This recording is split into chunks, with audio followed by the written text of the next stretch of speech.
I'm Chris Wallace. Hurricane Nate hits the Mississippi Gulf Coast. And a week after the Las Vegas massacre, we're still left with a central question. Why? Anything that would indicate this individual's trigger point and that would cause him to do such harm, we haven't understood it yet. We'll have a live report from Las Vegas with the latest on the investigation. We'll talk with the owner of some of the town's biggest hotels and casinos, Steve Wynn, who decided a year ago Las Vegas was a soft target. We profile or inspect or examine everybody that enters the building. Steve Wynn, only on Fox News Sunday. Then, even gun rights advocates are calling to review bump stocks, like the Las Vegas gunman used to make his semi-automatic weapons fire faster. Fully automatic weapons have been outlawed for many, many years. This seems to be a way of going around that. Is this the start of sweeping gun controls? We'll ask Chris Cox, Executive Director of the National Rifle Association.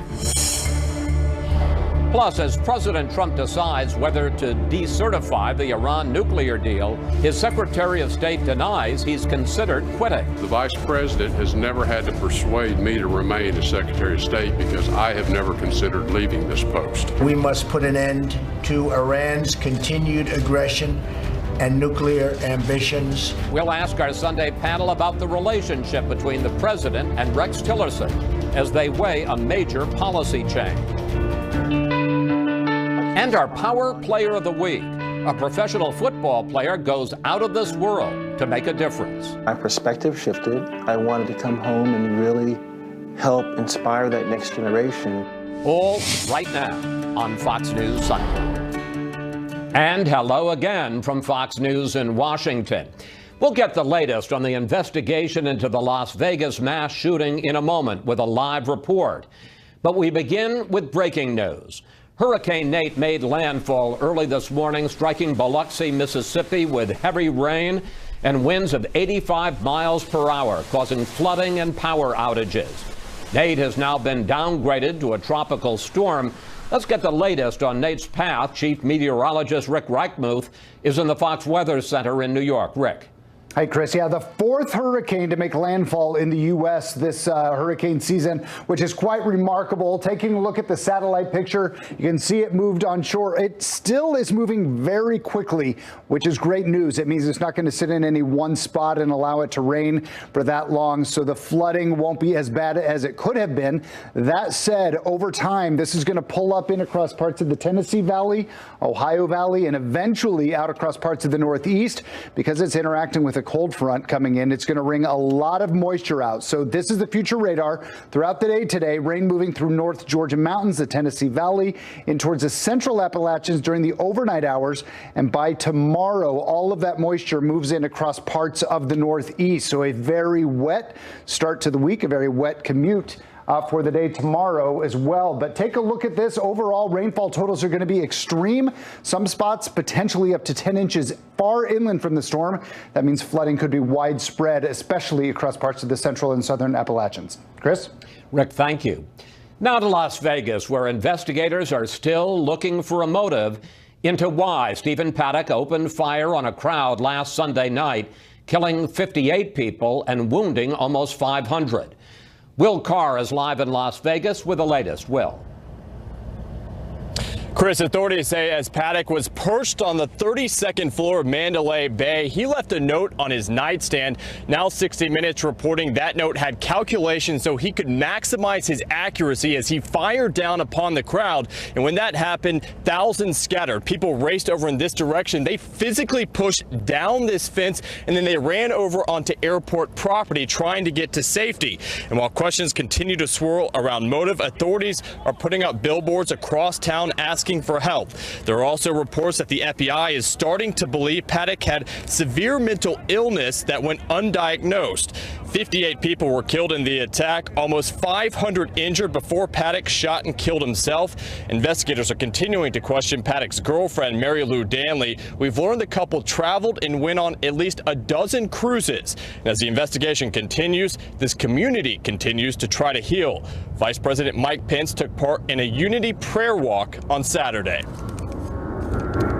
We do mourn with those who mourn and grieve with those who grieve, but we do not grieve like those who have no hope, because heroes give us hope.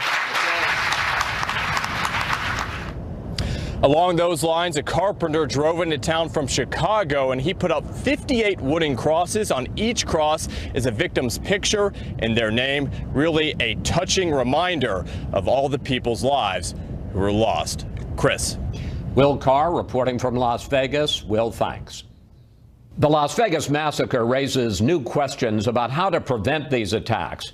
Joining me now for an exclusive interview, one of the giants of Las Vegas, Steve Wynn, chief executive of Wynn Resorts, who's been thinking about this problem for a long time. Steve, it was over a year ago when you said that Las Vegas was a target city and you were going to harden your hotels and casinos. What did you do? Actually, it was 2 years ago, Thanksgiving. And I got every consultant and advisor I can think of to come through, from Ray Kelly to people from SEALs Team 6. It took us from Thanksgiving until May to develop and institute and recruit a program of counterterrorism, and it'll be 2 years this May. And it started in 2015. And without going into great detail, what kind of things do you have on your facilities? Basically, we had to recruit and expand security by tens of millions of dollars to cover every entrance, to retrain the entire workforce, from housekeeping and room service, and people are in the tower and observing people. We had to cover every exit and every aspect of the building to see if we could identify and preempt any kind of terroristic or violent action. It's never perfect, of course, but what you can do, to use local vernacular, you can change the odds, I guess. So, given all of that, and I know that you had hidden metal detectors and you had profilers in your casinos watching the people walking in and out, would any of those measures have prevented Stephen Paddock from checking into one of your hotels instead of the Mandalay Bay, to have brought in these suitcases carrying his arsenal, a couple of suitcases at a time, checking into a room on a high floor, knocking out the window and raining terror down on people below? Well, I know that my friends at MGM are particularly fastidious about trying to protect their employees and their guests. Having said that, there are a couple of things in retrospect, and it's always good to look over your shoulder on these things, but we have a routine with housekeeping, with room service, with audio-visual, anybody that goes in the room to do an inspection. We also have rules about do not disturb. If a room goes on do not disturb for more than 12 hours, we investigate. We don't allow guns in this building unless they're being carried by our employees, and there's a lot of them. But if anybody's got a gun, and we find them continually, we eject them from the hotel. So if he had suitcases carrying these automatic or semi-automatic weapons, would you have been able to spot that if they were in the suitcases being carried up to his room? Well, we certainly wouldn't invade the privacy of a guest in a room. But let's put it this way. The scenario that we're aware of would have indicated that he didn't let anyone in the room for 2 or 3 days. That would have triggered a whole bunch of alarms here. And we would have, on behalf of the guest, of course, investigated for safety. And it would have been a provocative situation. I'm sure that the same is true at other hotels, but in this hotel, a 36-hour, a 24-hour, a 36-hour do not disturb on a room is a predicate for investigation. After the shooting last weekend, you started having security at the entrances to your hotels, wand people, inspect bags being brought in. Are you going to keep doing that? And with 2020 hindsight, the benefit there, have you thought of new measures that you're going to take to try to prevent another one of these massacres from happening, using one of the Wynn resorts as a perch to fire down on thousands of people on the street below? Well, if I can clear the record, We have been guarding the doors for 2 years, every single day, 24 hours a day. We have magnetometers at any place, at every employee entrance, and at every place of human collection, like the nightclubs. We don't wand people at the door. That's not necessary. We profile or inspect or examine everybody that enters the building. And under most circumstances, it's unnecessary to wand people or to do any kind of invasive procedure. The things we're looking for that represent potential threats are much more obvious and allow us a great deal of freedom in allowing us to not interfere with the normal flow of people in and out of the building, which is close to 15 or 20,000 people a day. I understand that Stephen Paddock had gambled and stayed at your properties along with a lot of other places along the Strip. I know you talked to your security team afterwards. Looking back, after talking to all of them, how much of a profile did you have on him, and was there anything in that profile that should have raised a red flag? It's an interesting question. He's been staying in Las Vegas since '06. So we're talking about 11 years with his girlfriend, or at least in recent years, frequent visitor once or twice a month to this hotel and others. The most vanilla profile one could possibly imagine. A modest gambler, at least by our standards, nothing serious, paid promptly, never owed any money anywhere in Las Vegas. He didn't fit the profile of a problem or a compulsive gambler. If there was anything interesting that we discovered in the years of service, and we have butlers and waiters and masseuses and people in the beauty shop that know this woman and this man completely. They talk about normal, mundane things. But if there's anything interesting that stood out over the 6 years, nobody that's ever worked here has ever seen the gentleman or the lady take a drink of wine, beer, or alcohol of any kind. Now, a lot of people don't drink, but considering their frequency of all the restaurants and their behavior as normal tourists, taking advantage of everything that's available in our resort, they never ever imbibed in any liquor. Their behavior was conservative, private, understated in every way. You never ever would stop a man like this coming in the building. However, nobody in this company's history, no public person has ever walked in the service elevator unless they were accompanied by security. That wouldn't happen. Secondly, did he go in the service elevator, Steve? I'm just saying anything like that. I'm not sure whether he did, but nobody ever goes in the back of the house unaccompanied by security. But another thing, being in a room for 3 days in the do not disturb situation, that would have triggered an alarm here, and would have been considered as a potentially dangerous thing from the guest's point of view, that maybe the person was ill. And we would want to inspect and see that they were safe. We'd go into the room. We'd want to know more about anybody who was sequestered in a room for more than 12 hours. That would be something that our people have been trained to look out for. Steve, you and I have known each other for some years. You are a very smart man who knows almost everything, has seen almost every aspect of human conduct. Do you have a theory? Do you have an instinct for the big question, why Stephen Paddock did what he did? No. But I have this feeling, Chris. This is a man who behaved rationally, privately, a little introverted, liked to play video poker, but he was a rational man, and every historical review of his behavior indicates that he was a rational man. So was his girlfriend. And yet he prepared, over an extended period of time, a totally irrational act. Now, this sounds like someone either totally demented, a behavior which he never evidenced, or someone who's sending a message. This is a plan. We don't know what that message is, or if there is one, but this behavior, according to my employees, is as stunning, as unexpected as any of them have ever met. And that's the status, that I hear from the sheriff and watching television. That seems to be the momentary analysis of the situation. I really don't have anything to add to that. Steve Wynn, thank you. Thanks for your time.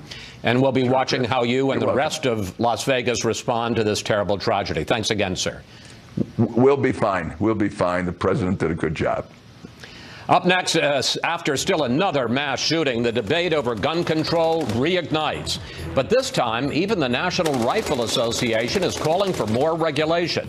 We'll talk with the NRA's executive director when we come right back.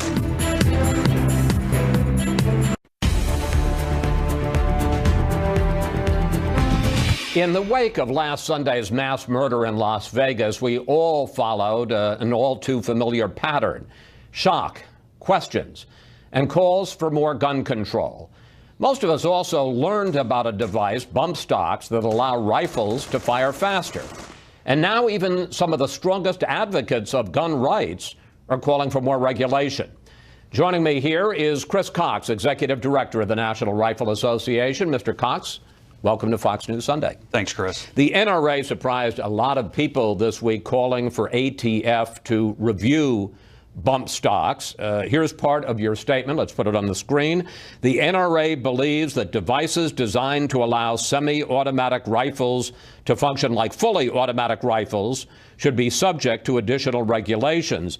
This regulation had been on the books for 7 years. Why is the NRA suddenly concerned, and what specifically would you like to see ATF do? Well, what we've called for is for ATF to review any device that changes semi-automatics to function like fully automatics. As you probably know, it's illegal to convert a semi-automatic to fully automatic. ATF did approve these under Barack Obama. And what the National Rifle Association has said is ATF needs to do their job, review these, and if there's a further regulation, then we'll work on further regulation. But Chris, what we saw last week was pure evil, and we've seen that evil has existed in this country. We've seen box cutters and airplanes, cars, bombs, trucks full of explosives, and yes, firearms. So as we have this conversation, we need to look at the broader picture. We need to have an honest discussion about what works and what doesn't work. And our concern is that all this focus on devices takes away the attention from the underlying behavior. And until we address that, these things are going to continue to happen. Well, let's just talk about the underlying behavior. You're the NRA, so we're going to talk to you about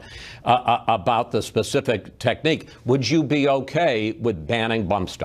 Well, we don't believe that bans have ever worked on anything. What we've said has been very clear, that if something transfers a semi-automatic to function like fully automatic, then it ought to be regulated differently. Fully automatics are regulated differently in this country. If something copies a semi-automatic into a fully automatic, then those should be regulated as well. Did you get any blowback from some of your members? Because it's unusual for the NRA after one of these incidents to call for more regulation of either guns or parts of guns. There were NRA members at that concert. There were NRA members that were shot at that concert, and NRA members that were murdered at that concert. So what we're getting from NRA members is grief and fear, the same way Americans are grieving and scared that something like this might happen again. So will there be disagreements over policy discussions? Of course. There's an ongoing discussion about gun control in this country. We had it during the debates last year. We had it throughout the campaign when the most pro-gun control candidate was defeated by the most pro-Second Amendment candidate.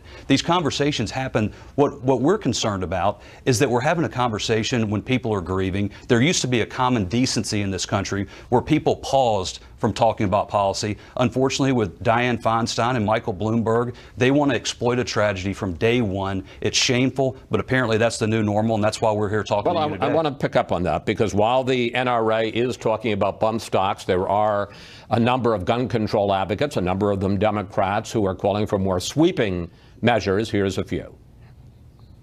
I can't believe that one whole political party in the greatest country on earth is totally sold to the gun lobby. They're going to say that if you give them bump stock, it's going to be the slippery slope. I certainly hope so. Now, I know that sets your teeth on edge. You say common decency, let's wait. What's enough time? I mean, here were 58 people killed, almost 500 injured. Is it common decency to wait a day, 2 days, a week, a month? I mean, it is understandable. I know you don't agree with their solution, but what's wrong with saying we need to address this issue? Well, let me talk about Hillary Clinton and Nancy Pelosi both and get back to that point. Nancy Pelosi has said, and I take her at her word, I take Dianne Feinstein at her word when she says if she had 51 votes in the Senate for Mr. and Miss America, turn in all your guns, they would do it. Look, the talking points might change for Dianne Feinstein, but the underlying agenda never does. And the truth is, Hillary Clinton ran as the most pro-gun control candidate in American history, and she lost. But she gets an award. She gets an award for hypocrisy because she will never spend a moment, a breath, without armed security surrounding her for the rest of her life. She'll never dial 911. She'll never live in a high crime area, but her life is no more valuable than the single mom living in Chicago working the late shift who wants to own a gun and carry it to defend herself. That's why we're calling on Congress to, yes, look at firearms, but also I want to pick up on that, and I'm going to throw a little bit of a monkey wrench at the control room because we're going to play an earlier bite. Because you and I talked earlier this weekend, and you said that you want to have a sensible conversation about gun control. Wayne LaPierre, the head of NRA, talked this week, and I want to play a clip from what he said. Here he is. One thing the American public always knows is the elites always protect themselves, and they always protect themselves with guns. And then they lecture the American public how you shouldn't do that. The reason I pick up on that is you were, in effect, saying the same thing about Hillary Clinton. Is that a sensible way to have this conversation, to try to turn it into class warfare, where if you're for gun control, somehow you're part of an elite? Well, it's not class warfare, Chris. It's what the American people want. The American people want to be able to protect themselves. They want to be able to defend themselves. Yes, we're willing to have a conversation. No, that's not actually true. I mean, yes, for Second Amendment, but if you talk about background checks, if you talk about automatic weapons, but let me just say that there are a lot of people, in fact, a majority of people, according to the polls, who'd like to see those gun controls. I have to say I'm put off at the argument that if you believe in gun control, you're an elite. I have to tell you, Mr. Cox, I know very few people outside of public officials. She was a former First Lady. She was former Secretary of State who have armed bodyguards. One of the few people I know, private people, who has armed bodyguards is Wayne LaPierre. Chris, as a law-abiding gun owner, I am armed security, but I couldn't bring a gun into Washington, D.C. because my licensed gun, because they won't allow me to protect myself. And there are people. I don't want to. My point is that you can not have a gun and you can believe in gun control because you think it's dangerous. Now we can argue about the merits of it, but I think to dismiss people and say, well, that's just the elite and they have armed guards, it seems to me, does a disservice to your argument. It's the hypocrisy that bothers the American people, Chris. It's the hypocrisy coming out of Hollywood. It's the hypocrisy coming out of politicians, and it's the hypocrisy coming out of a lot of people in the media who refuse to accept that law-abiding people in between New York and Los Angeles and in between Washington, D.C. and Miami deserve the right to defend themselves. That's what the National Rifle Association exists for. And look, we can talk about background checks. This murderer in Las Vegas passed them. So did the gentleman, or so did the murderer in Orlando, Tucson, Aurora. Let's talk about background checks, and let's talk about specific issues, because you're certainly right. He did pass them, and he bought all these guns legally. There is a 72-hour limit on background checks. And as a result, some people call that the Charleston loophole, because Dylann Roof, the man who bought a gun through a background check and then killed 9 people in a church, you see in his picture there, he got the gun because his background check wasn't complete in 72 hours, even though he would have failed that background check. Question for you, Mr. Cox. When it's a matter of life and death, and I understand you don't want background checks to go on forever. That's not appropriate. But when it's a matter of life and death, couldn't it be 4 days or 5 days and not 3 days and he gets his gun? Sure. The National Rifle Association has worked to include every mental health record, every court adjudication, every criminal record to make sure that people don't fall through the cracks. The National Rifle Association. That's not true, sir. That's absolutely true. No, Chris. it isn't. Forgive me. In February, President Trump signed a measure that said that the Social Security Administration no longer has to provide information on mental disorders to the National Background Criminal Check. and the NRA supported that. That is a complete misrepresentation of our position, a complete misrepresentation of what President Trump did. What he said is you can't arbitrarily deny a senior citizen their Second Amendment rights based on no finding of dangerousness. The only finding was that they asked somebody to help them manage their financial affairs. If you think that somebody needing help with a checkbook should eliminate them from exercising their Second Amendment, then you fundamentally disagree mental with the disorders. And mental disorders, now I agree, it wasn't everybody, it was some people with mental disorders, and you backed that. Their definition of a mental disorder was someone who asked for help handling their finances. That is not a prohibited category, Chris, and it shouldn't be a prohibited category. Let me ask you about another measure that has been talked about. And before I do, I want you to just watch this video. Here it is.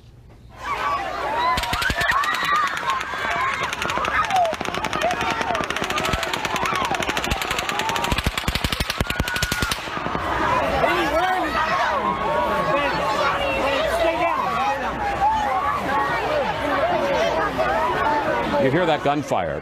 One reason that Stephen Paddock was able to fire so quickly, so many shots so quickly, was because he had a high-capacity magazine. He had a bunch of them that held between 60 and 100 rounds. Now, I understand Second Amendment, Supreme Court has ruled on it. Why do you need to have a magazine that holds 100 rounds? There's no one in America who watches that video who's not horrified.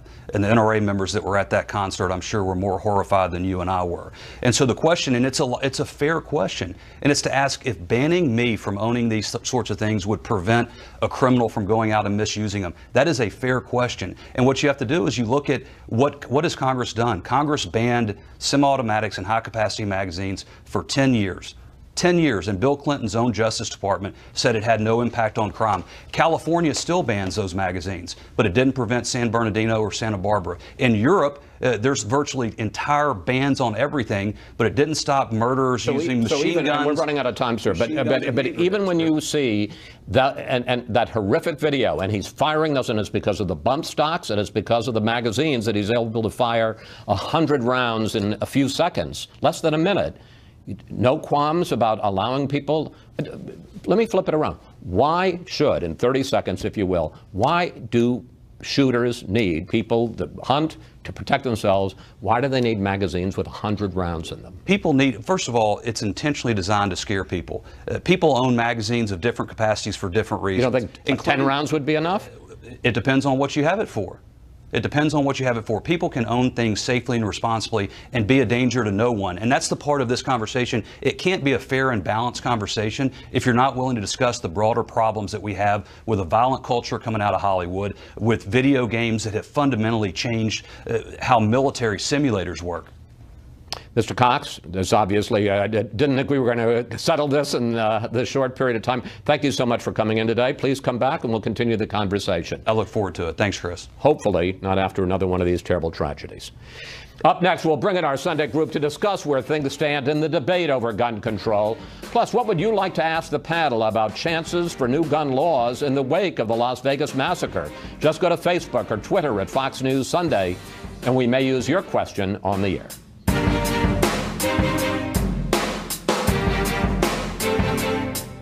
Apparently, this allows you to take a semi-automatic, turn it into fully automatic, so clearly that's something we need to look into. I hope senators will finally summon the political courage to stand up and say enough is enough. Some rare bipartisan agreement this week from Democratic Senator Dianne Feinstein and House Speaker Paul Ryan, at least on the issue of bump stocks. And it's time now for our Sunday group.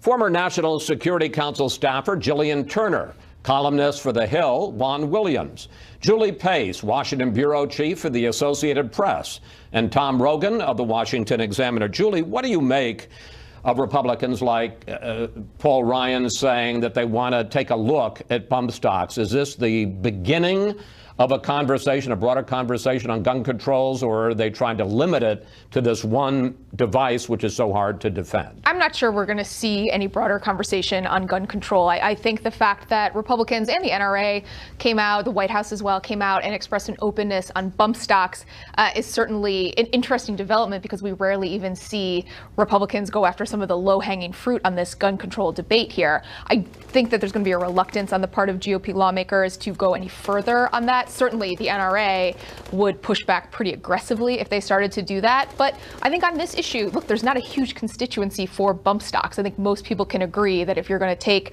a device, put it on a legal semi-automatic weapon and turn it into a fully automatic weapon, that's something that needs to be addressed. You have unanimity on that across the political spectrum. We asked you for questions for the panel, and on this issue of gun control in the wake of the Las Vegas massacre, Rick Royce tweeted this: "What conceivable gun legislation could have prevented the evil that occurred in Las Vegas?" Tom, as Chris Cox of the NRA pointed out, Stephen Paddock bought all these guns legally. He passed all the background checks. So how do you answer Rick?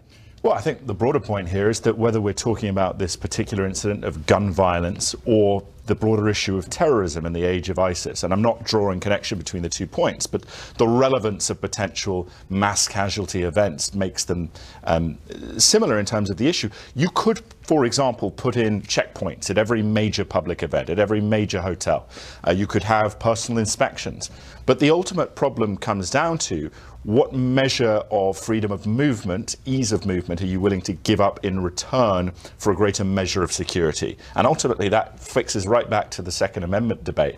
I suspect what we will see here, if you look at the 2 most recent Supreme Court cases on the Second Amendment, Heller and McDonald, there's actually quite a lot of wiggle room there for local governments, especially when it comes to the public carrying element, to do things. So I think it's going to go down to that. Yeah, we should point that out. I did an interview some years ago with Antonin Scalia, who wrote the Heller decision, and he specifically said there is an unfettered right to the Second Amendment, but that doesn't mean there can't be gun controls, reasonable, sensible ones that don't infringe. All right, let's turn to another hot topic. The Trump administration on Friday announced broad new exceptions to the Obamacare mandates on birth control. That insurance plans have to provide contraception coverage to their employees. Here was President Trump earlier talking about religious freedom.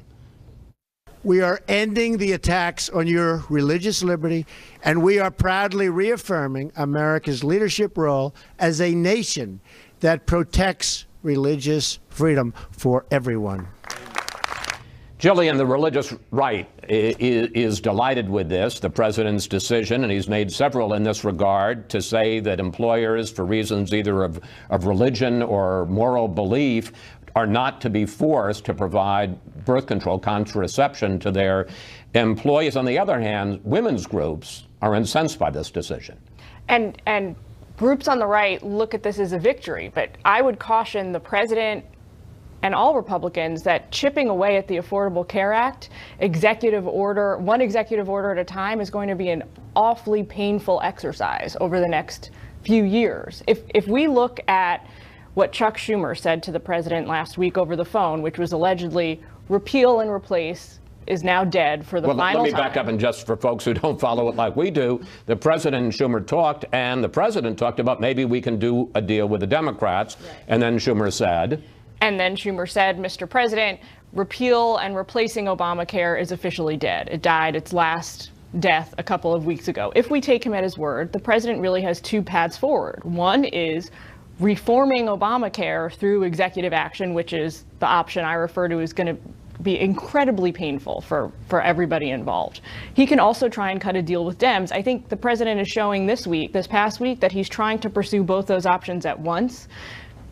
I mean, maybe he'll forge a certain degree of success with congressional Democrats on this, but he's not going to get a deal that's going to repeal and replace Obamacare. Whatever way we look at this going forward, because of the Republicans' failure to get this done for the president, it's going to be painful for him. One, I want to pick up on this because I'm curious about the politics of it. On the one hand, look, the president promised this in the campaign trail. He's keeping a promise that helped get him elected. On the other hand, if you look at the polls, most people support the idea of the provision of contraception. So, you know, he's pleasing his base, but he's turning off a majority of voters. Yeah, but he's pleasing his base. And it's an interesting political dynamic here, Chris, because he's not only pulling the contraception mandate, but he's also pulling money for the promotion of Obamacare and to enroll people at this point. So he's actively trying to undermine Obamacare, I think, to make the case to Schumer and the Democrats, this is imploding and you're going to come to me and to want to make a deal to try to rescue it. I think that is his bargaining position. Is with regard to the politics with the base has no wall. They have no Obamacare repeal. They have a debt deal with Chuck and Nancy, if you'll recall. I think there's a little bit of anxiety inside that White House with Steve Bannon gone about making sure that you are always playing to the base. But I worry that it's less catering at this point than pandering to people who are, I think, misinformed about the consequences. It's almost like Trump is now saying, you know what, yeah, we didn't get done what we promised you, conservative base, but we are still actively here trying to drain the swamp or disrupt things. But has your life improved? That's what Ronald Reagan asked. Is your life better off today than it was when Well, that's not a rhetorical question. No. A lot of people would say the economy is doing pretty well. Oh, yeah, we lost jobs for the first time because of the hurricanes. Have you heard of Harvey and Irma? But have you heard first time in 7 years? Have you heard about a tax cut deal that benefits the rich disproportionately, not the blue-collar worker? I think people will have to get that information at some point. I think corporate tax reform, this is one thing that I think the president deserves courage on, and House Republican leaders. It is not fashionable in the age of Bernie Sanders to say corporate tax reform. But if you speak to economists, investment productivity, that is the key. I have to say, only on our panel do we go from birth control to corporate tax reform without missing a beat. We have to take a break here. Up next, will President Trump decertify the Iran nuclear deal this week? And what about his relationship with Secretary of State Rex Tillerson?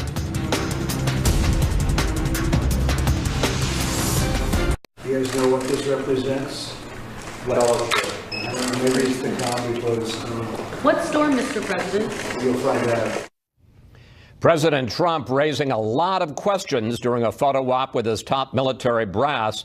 And we're back now with the panel. Well, one thought about a possible storm is that the president may, and in fact is expected to announce this week, that he will decertify the Iran deal, say that is no longer in the national interest. But that doesn't end the deal. It then goes to Congress, and the Congress has 60 days to decide whether or not they're going to reimpose the sanctions that were lifted as part of the deal. And if they don't do that, then guess what? We're still in the deal, which raises the question, Jillian, what would that half step? He decertifies, but the sanctions stay lifted. What would that accomplish?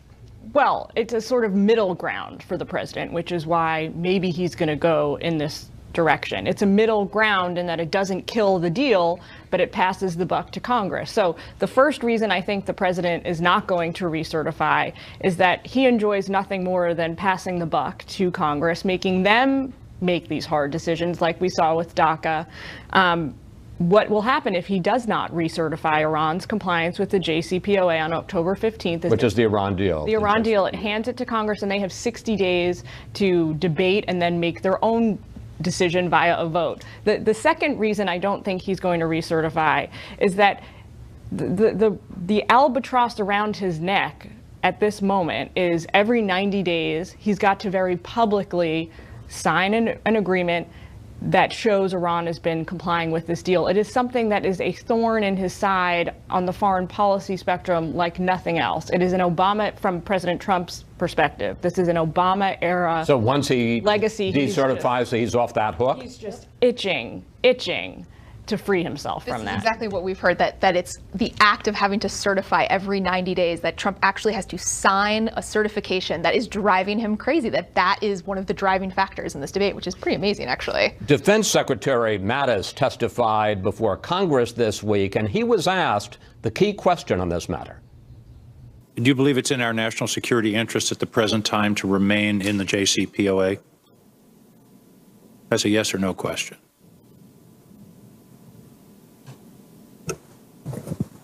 Yes, Senator, I do. You can tell how excited Defense Secretary Mattis was to have to answer that question.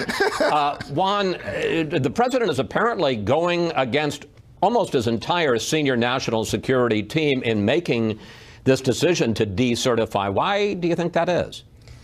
Well, I think he's playing to the base. We were talking about this a moment ago, but I think that this is a very aggressive step to say, listen to the base. I promised you during the campaign that I would get rid of this Iran deal. I said it was the worst deal ever for the United States. It was a ripoff, and I am going to act on my campaign promise, because it's not only his inner circle, and there's lots of reports this week that, you know, Tillerson called him a moron and all that, but also that Tillerson, Kelly, Mattis have some kind of suicide pact where they said, you know, if he fires any one of us, we're all going.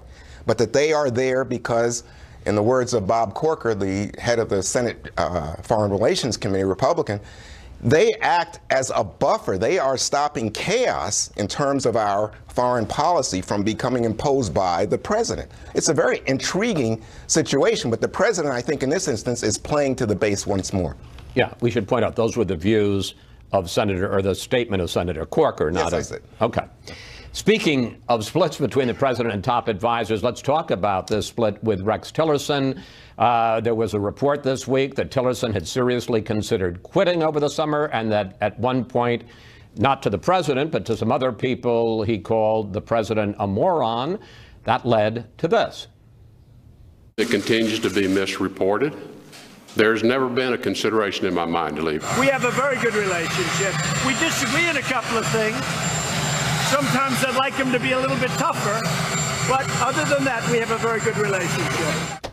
Other than that, I think my top diplomat is a weakling. That's the kiss of death from What's President really Trump. going on here, and is Tillerson out or not? So this has been a complicated relationship for a long time. Months ago, I had a senior administration official tell me that Trump liked the idea of Tillerson, the businessman, the Texas swagger, more than he actually liked Tillerson himself. He really gets annoyed at the way Tillerson handles himself in meetings. He doesn't like the idea that Tillerson, especially on this North Korea issue, has been pushing this idea of diplomacy, which he is the nation's top diplomat. That is, in general, what he's supposed to do. So this is highly complicated. Tillerson has been frustrated by being undermined by presidential tweets. He's been frustrated that Jared Kushner has picked up a large part of the foreign policy portfolio.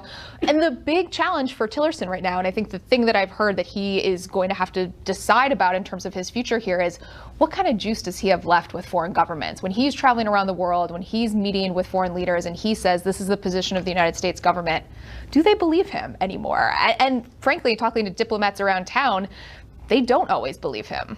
I want to pick up on exactly that point with you, Tom, because whether Tillerson stays or not, you would think that his effectiveness as Secretary of State has been dramatically diminished. Leaders around the world are watching all this play out. And we've seen the president, in the case of North Korea, as soon as Tillerson said in China last week that we have avenues to talk to North Korea, the president tweeted, "Don't waste your time, Rex." Yeah. I mean, it's unity of message stupid would be the foreign policy equivalent of the famous line. And that is so critical here because, you know, as Julie suggests, when foreign diplomats hear from American, it's not just about Tillerson, right? It's about all the foreign service officers in every embassy around the world. If they are having those lunch meetings with foreign officials and journalists and they are not seen as credible in line with the president, it's a huge problem. But it's also a huge problem for President Trump in the sense that if you talk about the Iran deal now, with that short window, if he decertifies effectively to get the French crucially on board, who may come on board with him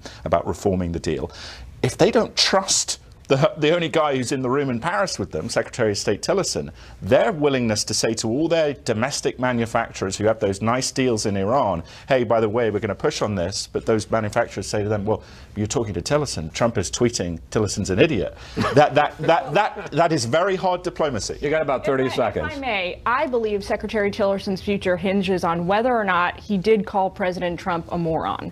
And I mean this in a very specific sense. If he did, it will ultimately be made known to the president. It is a fireable offense for any Secretary of State throughout the course of U.S. history. I'm including people like Henry Kissinger here. It is not something a Secretary of State can survive. And so all the policy issues, all the disagreements will fall by the wayside, and it will come down to whether or not there is proof that he spoke about the president. I got 10 seconds. Did he call him a moron or I not? personally have not confirmed it, but I will say I had someone point out that he's an Eagle Scout, and he did not specifically deny it in his press conference. Thank you, panel. See you next Sunday. That's Boy Scouts. Up next, our Power Player of the Week, from the football field to outer space. How a former astronaut is using his story to inspire others.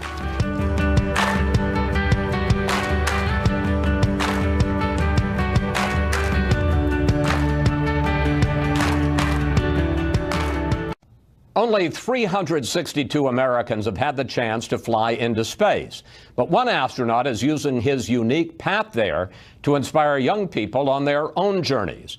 Here's our Power Player of the Week. No matter where you come from, no matter what zip code you're in, you know, with grit, with grace and perseverance, and a lot of second chances, you can do anything you put your mind to. Leland Melvin has gone to remarkable places, including 374 orbits of our planet. But it's his journey to get there that's the real story. My mother gave me a chemistry set when I was probably 7 or 8 years old. It was a non-OSHA certified, age-appropriate chemistry set where I created the most incredible explosion in her living room. Melvin was hooked. He played football and won a scholarship to the University of Richmond as a wide receiver. But that was never his passion. I didn't watch, you know, Monday Night Football in the NFL. I was doing chemistry lab, so it wasn't something that was my favorite thing. But it was something that got me to college. Football did more than that. He was drafted to play in the NFL, but even trying out for the Dallas Cowboys was a balancing act. By day, I'm catching footballs for America's team with Danny White and all these people, Herschel Walker, and at night I'm watching material science engineering videotapes. That was the hardest thing I've ever done in my life. A hamstring injury ended his football career. Melvin went back to school, got his master's, and became a research scientist at NASA. Then in 1998, he applied to be an astronaut. Only a few of us have been in the NFL and been engineers at NASA and scientists at NASA, and so I think that kind of differentiated me from some of the other candidates. 0 and liftoff of Space Shuttle Atlantis. In 2008, Melvin went on the first of 2 shuttle missions. His role, operating the robotic arm to install a lab on the International Space Station. But he says orbiting the Earth every 90 minutes made a more profound impression. You're connected to everyone as you go around the planet, and so it's one of these things where my perspective shifted. I wanted to come home and really help inspire that next generation. 1, 2, 3, spin! At a book fair in Washington this summer, Melvin shared his life lesson. Opportunities come to you, but you have to be prepared for that opportunity.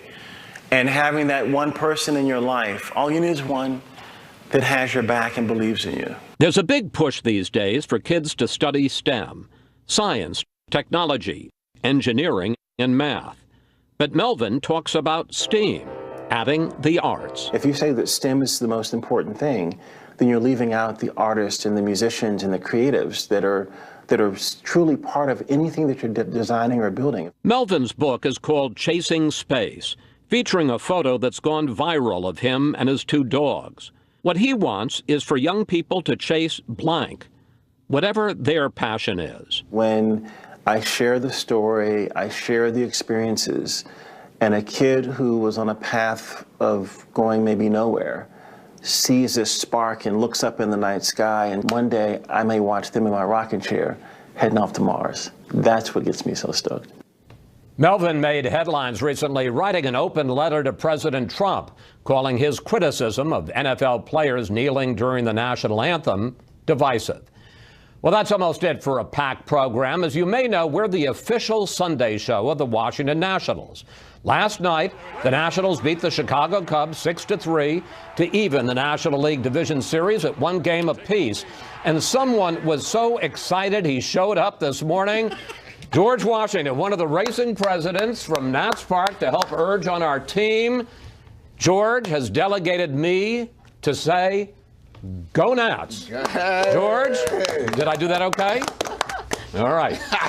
Chicago, we're not doing so well. That's it for today. Have a great week, and we'll see you next Fox News Sunday.